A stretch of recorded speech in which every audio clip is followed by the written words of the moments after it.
Good morning everyone, welcome to civil services study. 29 test complete हो गए थे UPSC civil services prelims के लिए। यह है टेस्ट नंबर 30। इस पूरी की पूरी टेस्ट सीरीज की प्लेलिस्ट बना रखी है हमने, वहां पर आप टेस्ट नंबर 1 से लेकर 30 तक पहुंच सकते हो। उसका लिंक डिस्क्रिप्शन बॉक्स में मिल जाएगा। तो चलिए स्टार्ट करते हैं यूपीएससी के साथ।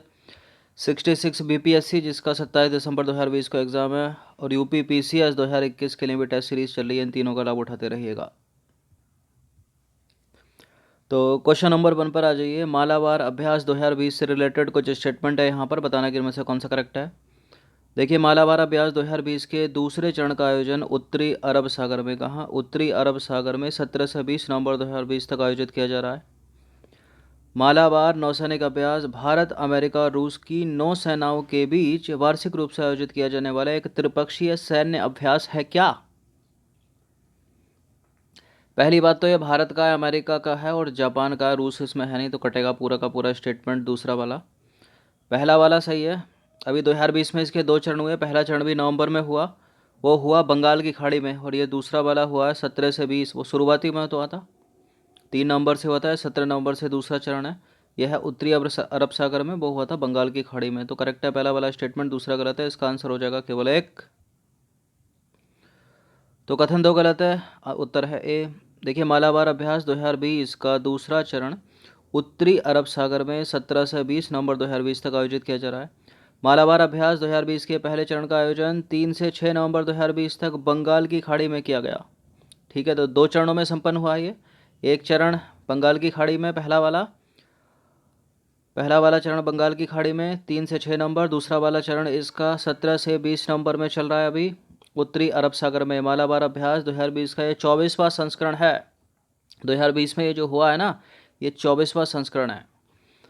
अब बात करें मालाबार सैनिक अभ्यास की, तो मालाबार नौसैनिक अभ्यास है एक, भारत, अमेरिका और जापान की नौसेनाओं के बीच वार्षिक रूप से आयोजित किया जाता है। ये एक त्रिपक्षीय सैन्य अभ्यास है, ठीक है, 3 देश हो गए। मालाबार नौसैनिक अभ्यास की शुरुआत भारत और अमेरिका के बीच वर्ष 1992 में एक द्विपक्षीय सैनिक अभ्यास के रूप में हुई थी, लेकिन साल 2015 में इसमें आकर जुड़ गया जापान। फिर बन गया ये एक त्रिपक्षीय सैन्य अभ्यास, त्रिपक्षीय नौसैनिक अभ्यास। क्वेश्चन नंबर 2 पर आ जाइए। 12वां ब्रिक्स शिखर सम्मेलन 2020 से रिलेटेड कुछ स्टेटमेंट है यहाँ पर, बताने कि इन दोनों में से कौन सा करेक्ट है। पहला स्टेटमेंट है, 12वां ब्रिक्स शिखर सम्मेलन रूसी राष्ट्रपति व्लादिमीर पुतिन की अध्यक्षता में आयोजित किया गया। व्लादिमीर पुतिन की अध्यक्षता में आयोजित किया गया या भारतीय प्रधानमंत्री नरेंद्र मोदी की अध्यक्षता में आयोजित किया गया है? 12वें ब्रिक्स शिखर सम्मेलन या संस्करण का विषय है global stability, shared security and innovative growth. बिल्कुल ये करेक्ट है, दोनों के दोनों स्टेटमेंट रूस की अध्यक्षता में ही यह संपन्न हुआ है। सी है इसका आंसर, दोनों के दोनों सही है। तो प्रधानमंत्री नरेंद्र मोदी ने वीडियो कॉन्फ्रेंसिंग के जरिए 12वें ब्रिक्स शिखर सम्मेलन 2020 को संबोधित किया है। संबोधित, यह शिखर सम्मेलन रूसी राष्ट्रपति व्लादिमीर पुतिन की अध्यक्षता में आयोजित किया गया, और भारत 2021 यानी अगले वर्ष होने वाले 13वें ब्रिक्स शिखर सम्मेलन की अध्यक्षता करेगा। इस बार किसने की? रूस ने की।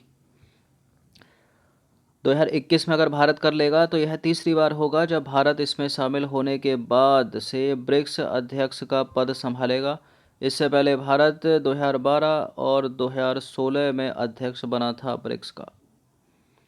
क्वेश्चन नंबर 3 पर आ जाइए। लीलावती अवार्ड की शुरुआत हुई है 2020, इससे रिलेटेड 2 स्टेटमेंट है यहाँ पर। लीलावती अवार्ड 2020 महिला सशक्तिकरण की थीम पर आधारित है, यानी वुमेन एम्पावरमेंट। हाल ही में केंद्रीय शिक्षा मंत्री ने अभिनव शिक्षा कार्यक्रम के तहत लीलावती अवार्ड 2020 की शुरुआत की है। बिल्कुल सही है, दोनों के दोनों स्टेटमेंट। सी है इसका आंसर। तो हाल ही में केंद्रीय शिक्षा मंत्री ने केंद्रीय शिक्षा मंत्री ने महिलाओं को सशक्त बनाने के उद्देश्य से अखिल भारतीय तकनीकी शिक्षा परिषद के अभिनव शिक्षा कार्यक्रम के तहत लीलावती अवार्ड की शुरुआत की है अभी 2020 से ही। तो दूसरा वाला सही है। पहले स्टेटमेंट में इसकी थीम थी, तो इस पुरस्कार की थीम महिला सशक्तिकरण यानी वुमेन एम्पावरमेंट है, और इसका उद्देश्य क्या है? सफाई, स्वच्छता, स्वास्थ्य, पोषण, साक्षरता, रोजगार, प्रौद्योगिकी, ऋण, विपणन, नवाचार, कौशल विकास, प्राकृतिक संसाधनों और महिलाओं के अधिकारों जैसे मुद्दों के बारे में जागरूकता पैदा करना। अब देखिए, इस पुरस्कार के अंतर्गत बहु विषयक क्षेत्रों को कवर किया जाएगा, जिनमें महिलाओं का स्वास्थ्य, आत्मरक्षा, स्वच्छता, साक्षरता, उद्यमशीलता और कानूनी जागरूकता संबंधी विषय शामिल हैं और सारे के सारे इम्पोर्टेंट हैं, जरूरी हैं। निम्नलिखित कथनों पर विचार करना है। निम्नलिखित लिखा है ये। पहला स्टेटमेंट है, ऊर्जा दक्षता सेवा लिमिटेड विद्युत मंत्रालय और नवीन एवं नवीकरणीय ऊर्जा विभाग के तहत सार्वजनिक उपक्रमों का एक संयुक्त उद्यम है। हाल ही में ऊर्जा दक्षता सेवा लिमिटेड और गोवा राज्य सरकार ने गोवा राज्य में भारत के पहले convergence project, India's first convergence project को शुरू करने के लिए एक समझौता ज्ञापन पर हस्ताक्षर किया है। क्या? बिल्कुल गोवा में ही है, करेक्ट है। दोनों के दोनों स्टेटमेंट सी है इसका आंसर। तो देखिए दोनों तो दोनों सही हो गए। इसमें होगा क्या? देखिए इस समझौता ज्ञापन के तहत ऊर्जा दक्षता सेवा लिमिटेड और नवीन एवं नवीकरणीय ऊर्जा विभाग व्यवहार्यता अध्ययन और उसके बाद विकेंद्रीकृत सौर ऊर्जा परियोजनाओं के कार्यान्वयन को अंजाम देंगे। ऊर्जा दक्षता सेवा लिमिटेड और सौर ऊर्जा परियोजनाओं, ऊर्जा दक्षता लिमिटेड जो है वो सौर ऊर्जा परियोजनाओं को कार्यान्वित करेगा या क्रियान्वित करेगा। कृषि पंपिंग के लिए इस्तेमाल की जाने वाली सरकारी ज़मीनों पर 100 मेगावाट की सौर परियोजनाओं की स्थापना करेगा। और क्या करेगा? इससे होगा क्या? यह लगभग 6300 कृषि पंपों को स्टार रेटेड ऊर्जा कुशल पंपों में बदल देगा और ग्रामीण इलाकों में लगभग 16 लाख एलईडी बल्ब वितरित करेगा। ठीक है, इंडियाज फर्स्ट कन्वर्जेंस प्रोजेक्ट है गोवा में। प्रश्न क्रमांक संख्या 5 पर आ जाइए। निम्नलिखित युग्मों पर विचार करना। एक तरफ है टाइगर रिजर्व, दूसरी तरफ उनकी अवस्थिति है। रातापानी टाइगर रिजर्व के सामने केरल लिखा है, तांडोबा अंधारी टाइगर रिजर्व के सामने महाराष्ट्र, परम्बिकुलम टाइगर रिजर्व के सामने महाराष्ट्र, मध्य प्रदेश। बताइए कौन सा सम्मिलित है? कौन सा सही सम्मिलित है? परम्बिकुलम टाइगर रिजर्व केरल में है, ये मध्य प्रदेश में नहीं है, गलत है तीसरा वाला statement. Ratapani tiger reserve Madhya Pradesh में, केरल में नहीं है, तो गलत है पहला वाला स्टेटमेंट। तांडोबा अंधारी महाराष्ट्र में, दूसरा सही है, केवल सी है इसका आंसर। तो देखिए परम्बिकुलम टाइगर रिजर्व की बात करें तो दक्षिण भारत के केरल राज्य के पलक्कड़ जिले में 391 वर्ग किलोमीटर का संरक्षित क्षेत्र है ये। इसे वर्ष 1973 में स्थापित किया गया था। क्या हुआ था? 1973 में प्रोजेक्ट टाइगर शुरू हुआ था कॉर्बेट नेशनल पार्क उत्तराखंड में। ठीक है, बात करें तांडोबा अंधारी टाइगर रिजर्व की तो महाराष्ट्र राज्य के चंद्रपुर डिस्ट्रिक्ट में स्थित है ये तांडोबा अंधारी। ताडोबा वन्यजीव अभयारण्य को वर्ष 1955 में राष्ट्रीय उद्यान घोषित किया गया था और अंधारी, फिर से सुन लीजिए, तांडोबा वन्यजीव अभयारण्य को वर्ष 1955 में राष्ट्रीय उद्यान घोषित किया गया था और अंधारी वन्यजीव अभयारण्य को वर्ष 1986 में राष्ट्रीय उद्यान घोषित किया गया था। ठीक है, तांडोबा को 1955 में और अंधारी वन्यजीव अभयारण्य को 1986 में। यह महाराष्ट्र का सबसे पुराना और सबसे बड़ा राष्ट्रीय उद्यान है। महाराष्ट्र राज्य में स्थापित पहला टाइगर रिजर्व भी याद रखना है आपको, मेलघाट टाइगर रिजर्व है, जिसकी स्थापना हुई थी 1973-74 में। Tiger reserve. बात करें रातापानी टाइगर रिजर्व की। रातापानी टाइगर रिजर्व मध्य प्रदेश के भोपाल रायसेन वन प्रभाग में 890 वर्ग किलोमीटर में फैला है।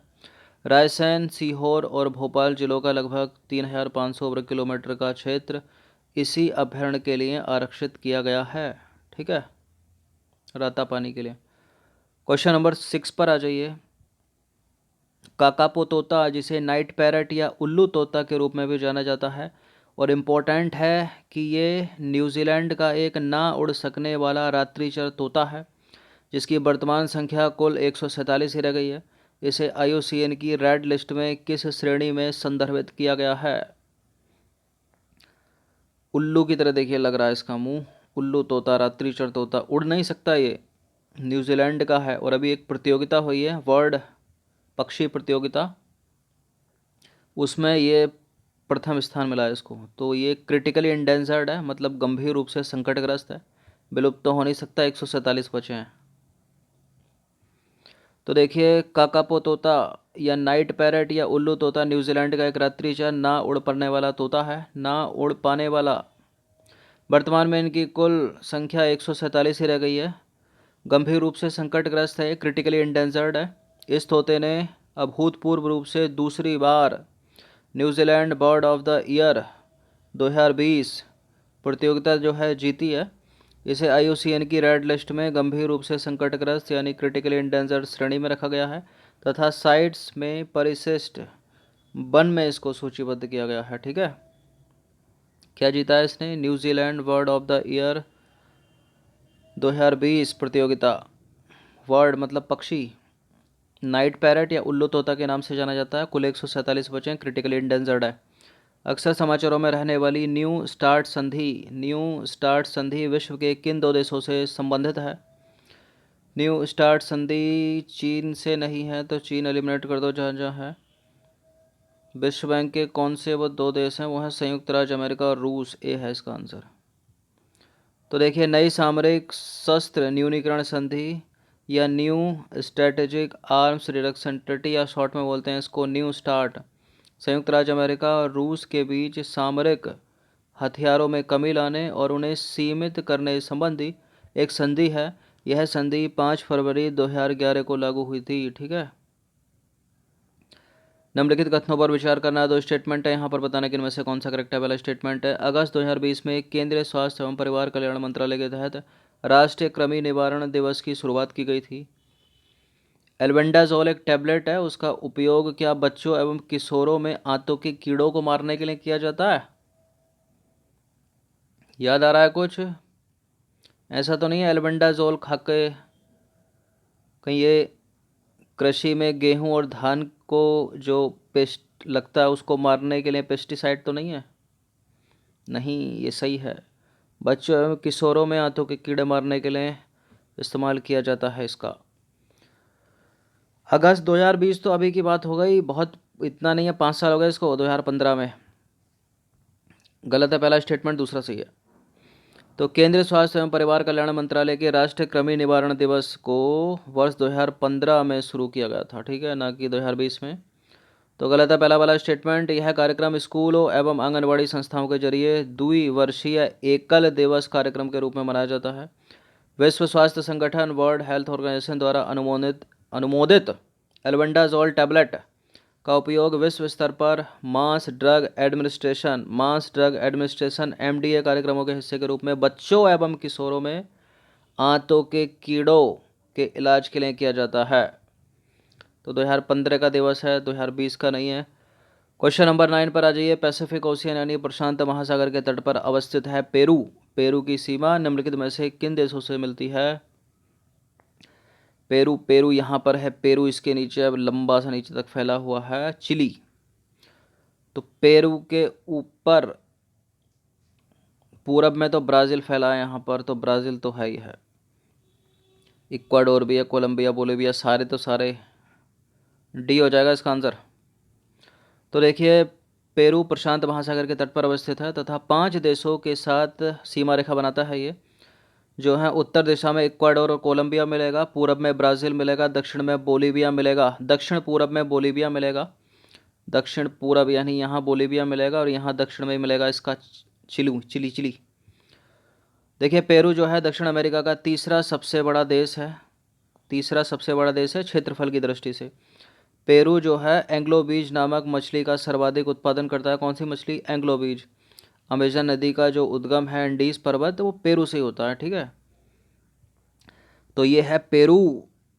पेरू के उत्तर में क्या क्या? इक्वाडोर और कोलंबिया, इसके पूरब में ब्राज़ील, इसके दक्षिण में है चिली, ये है नीचे ये रेड वाला चिली, गुलाबी वाला, और दक्षिण क्या हो गया है?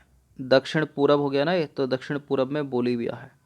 ठीक है, अंतिम प्रश्न पर आ जाइए। वर्ष 1943 में नेताजी सुभाष चंद्र बोस द्वारा आज़ाद हिंद सरकार की स्थापना निम्नलिखित में से किस देश में की गई थी? किस देश में की गई थी? वो सैन फ्रांसिस्को लाल हरदयाल थे, गलत मत कर देना। पहला सिंगापुर है इसका आंसर, जापान भी मत लगाना, हांगकांग भी नहीं है। तो देखिए, विगत माह यानी 21 अक्टूबर को, अभी चल रहा है नवंबर, 21 अक्टूबर 2020 को आज़ाद हिंद सरकार का 77वां स्थापना दिवस मनाया गया, क्योंकि 21 अक्टूबर के दिन ही वर्ष 1943 में नेताजी सुभाष चंद्र बोस ने सिंगापुर में आज़ाद हिंद के रूप में अंतरिम सरकार की स्थापना की घोषणा की थी। आज़ाद हिंद यानी जिसे अर्जी हुकूमत ए आज़ाद हिंद के रूप में भी जाना जाता है। अर्जी हुकूमत ए आज़ाद हिंद। साथ ही नेताजी ने स्वयं को आज़ाद हिंद सरकार का प्रधानमंत्री और शुद्ध मंत्री मिनिस्टर ऑफ वार घोषित किया था। ठीक है। देखिए, सिंगापुर में गठित अंतरिम सरकार ने सुभाष चंद्र बोस को न केवल जापान के साथ समान स्तर पर बातचीत करने में सक्षम बनाया, बल्कि पूर्वी एशिया में भारतीयों को आज़ाद हिंद फौज या भारतीय राष्ट्रीय सेना में शामिल होने और समर्थन देने के लिए भी सुविधा प्रदान की। नेताजी सुभाष चंद्र बोस ने विदेश में रहते हुए भारतीय स्वतंत्रता संग्राम को एक नई दिशा दी और द्वितीय विश्व युद्ध को भारत की स्वतंत्रता के लिए एक महत्वपूर्ण अवसर के रूप में देखा। तो ये 10 प्रश्न थे। करंट प्लस एक आध स्टैटिक होगा। अच्छे से इनकी प्रैक्टिस करके एक बार रिवीजन कर लेना। आप सब्सक्राइब कर सकते हो सिविल सर्विसेज स्टडी चैनल को, और टेस्ट ये शेयर कर सकते हो आप दोस्तों में जो तैयारी कर रहे हैं यूपीएससी सिविल सर्विसेज की। हर दिन थोड़ा थोड़ा पढ़ते रहिए, जुड़े रहिए, ताकि बाद में बड़ा सा बर्डन नहीं इकट्ठा हो जाए आपके लिए। ठीक है। अभी नवंबर चल रही है, अभी कुछ ही दिनों में ख़त्म हो जाएगा, बचा दिसंबर। 10 फरवरी को फॉर्म भरने स्टार्ट हो जाएंगे यूपीएससी सिविल सेवा 2021 के लिए, 10 फरवरी को। ठीक है, समय कम है।